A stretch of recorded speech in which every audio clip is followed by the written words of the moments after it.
মধ্যবিত্ত ফ্যামিলিতে সুখী হতে গেলে বেশি কিছু লাগে না, তারা কিন্তু অল্পতেই খুশি হয়ে যায়। জীবনে চলার পথে চাহিদা যত কম থাকবে, সংসারে সুখ শান্তি বেশি আসবে। হ্যালো ভিউয়ার্স, আসসালামু আলাইকুম, welcome back to my channel. জামাইয়ের আবদারে প্রতিদিনই কিন্তু আমাকে রান্না করতে হয়। আমি রান্না না করলে নাকি ভাত খেয়ে তার পেটই ভরে না, মনই ভরে না। প্রিয় মানুষটিকে খুশি করতে পারলে আল্লাহ আপনার উপর খুশি হয়ে যাবে। আজকে দুপুরে আমি জামাইকে খুশি করার জন্য জামাইয়ের পছন্দের কি কি খাবার রান্না করব সেগুলো আপনাদের সাথে শেয়ার করব। প্রথমে কচুরলতি ধুয়ে নিচ্ছি, এগুলাকে কুটে বেছে পরিষ্কার করে নিয়েছি। তারপর এদিকে ফুলকপি ধুয়ে নিচ্ছি, ফুলকপিও রান্না করব আজকের দুপুরে। আমার একটা বাজে অভ্যাস আছে, যে কোনো তরকারি 4-5 বার না ধুলে আমার মনে হয় যে তরকারিগুলো ধোয়াই হয় নাই। ফুলকপি ধোয়া হয়ে গেলে এদিকে আমি মাছ ধুয়ে নিব, ফুলকপি দিয়ে মাছ দিয়ে রান্না করব। আমি মাছ সবসময় লবণ দিয়ে ধোয়ার চেষ্টা করি, লবণ দিয়ে ধুলে মাছের গায়ে যে একটা আস্তে গন্ধ থাকে, আঠালো ভাব থাকে, সেটা কিন্তু আর থাকে না। সবগুলা মাছ ধোয়া হয়ে গেলে এদিকে আমি মুরগির মাংসগুলো ধুয়ে নিব। এখানে একটা দেশি মুরগি নিয়ে নিয়েছি, জামাই কিন্তু দেশি মুরগির মাংস খুব বেশি পছন্দ করে। আর আজকে যেহেতু জামাইয়ের পছন্দের খাবার রান্না করব, তাই একটা মুরগি নিয়ে নিয়েছি। মেয়েদের জীবনটাই অদ্ভুত, তাই না? একটা সময় বাবার বাড়িতে রাজত্ব করা মেয়েগুলো স্বামীর বাড়িতে এসে পুরোটা সংসার সামলাতে শিখে যায়। মেয়েদের কিন্তু বেশিরভাগ সময় রান্নাঘরেই কাটাতে হয়। মেয়েদের কিন্তু নিজের বাড়ি বলতে কিছুই থাকে না। একটা সময় ছোট থেকে বড় হয় বাবার বাড়িতে, আবার চলে যায় স্বামীর বাড়িতে। স্বামীর বাড়িতেও অর্ধেক সময় কাটিয়ে দিন শেষে শুনতে হয় যে সংসারের জন্য কিছুই করি নাই। আশেপাশে অনেকে অনেক কথা বলবে, এটা ভেবে আমি সময় নষ্ট করি না। আপনি একবেলা না খেয়ে থাকলে আপনার আশেপাশের মানুষ কখনো বাসায় খাবার দিয়ে যাবে না। আমি খুবই সাধারণ একজন মানুষ, সাধারণভাবে চলতে পছন্দ করি। আল্লাহর কাছে লাখো কোটি শুকরিয়া, স্বামী সন্তান নিয়ে খুবই সুখী আছি আলহামদুলিল্লাহ। দামি গাড়ি বাড়ি কোনো কিছুতেই সুখ থাকে না যদি সংসারে সুখ না থাকে। আর এদিকে আমি ভাত বসাবো, তার জন্য আমি চাল ধুয়ে নিচ্ছি। চালগুলোকেও আমি 4-5 বার পানি পাল্টিয়ে পাল্টিয়ে ধুয়ে নিয়েছি। আজকে দুপুরে আমি রান্না করব দেশি মুরগি আলু দিয়ে, আর এদিকে তেলাপিয়া মাছ নিয়ে নিয়েছি, ফুলকপি দিয়ে রান্না করব। সবকিছুই কিন্তু জামাইয়ের পছন্দের খাবার। আর এদিকে নিয়েছি দেশি লতি, ছোট ছোট যে চিকন লতিটা সেটা নিয়েছি।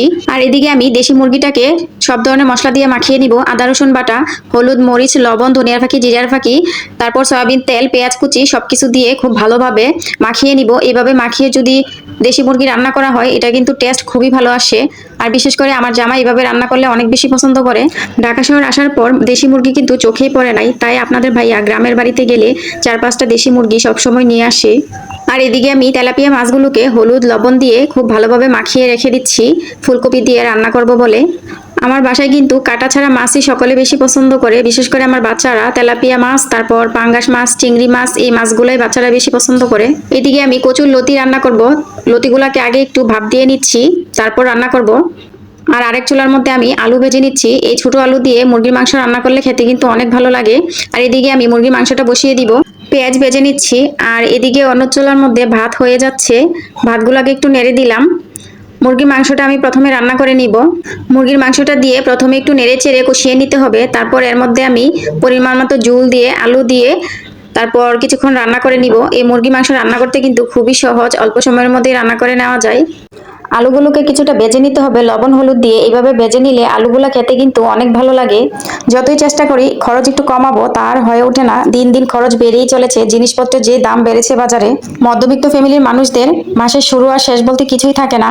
মাসে এসে চিন্তা করতে হয় কারেন্ট বিল, গ্যাস বিল, পানির বিল। যাদের ব্যাংক ভর্তি টাকা আছে তাদের তো এগুলা নিয়ে কোনো টেনশনই করতে হয় না। আর আমাদের মতো মধ্যবিত্ত ফ্যামিলির মানুষদেরকে এইগুলা নিয়ে অনেক বেশি টেনশন করতে হয়। কষ্ট করে যারা টাকা পয়সা ইনকাম করে, মাথার ঘাম পায়ে ফেলে, তাদের টাকা পয়সার কিন্তু অনেক মূল্য থাকে। অনেক সময় অনেক কিছু করতে ইচ্ছে করে, তখন মনে হয়ে যায় জামাই তো অনেক কষ্ট করে টাকা ইনকাম করে, সেই টাকা কি অপচয় করা যাবে? একটা সময় নিজের জন্য অনেক কেনাকাটা করতাম, কিন্তু এখন মনে হয় ছেলেদেরকে কিছু কিনে দেই, এতেই আমার অনেক খুশি। নিজের জন্য আর কিছু তেমন একটা নেওয়া হয় না। একটা মেয়ে কখন পরিবর্তন হয় জানেন? যখন সে মা হয়, সংসারের দায়িত্ব তার উপরে পড়ে। বাবার বাড়িতে থাকতে কত অলস ছিলাম, কোনো কিছুই করতে ইচ্ছে হতো না, সবকিছু জানতাম কিন্তু কোনো কিছুই করতাম না। আর এখন স্বামীর বাড়িতে স্বামী সন্তানের আবদার পূরণ করতে সারা দিন সারাক্ষণ পরিশ্রম করতে হয়। আর করতে ভালোও লাগে, একটুও ক্লান্ত লাগে না। যখন দেখি স্বামী সন্তানের মুখে হাসি, ওরা অনেক বেশি ভালো আছে, খুশি আছে, তখন কিন্তু নিজের কাছে অনেক বেশি ভালো লাগে। আমার ছেলেরা যখন আবদার করে আম্মু এই জিনিসটা খাবো, খেতে ইচ্ছে করতেছে, মন চাচ্ছে, আমি একটা সেকেন্ড জায়গায় বসি না, সাথে সাথে তাদেরকে আমি তৈরি করে দেওয়ার চেষ্টা করি। আমি আমার জায়গা থেকে যেটা মনে করি, ফ্যামিলির সবাই খুশি থাকলে আমার খুশি, আমার আলাদা কোনো কিছুই লাগবে না।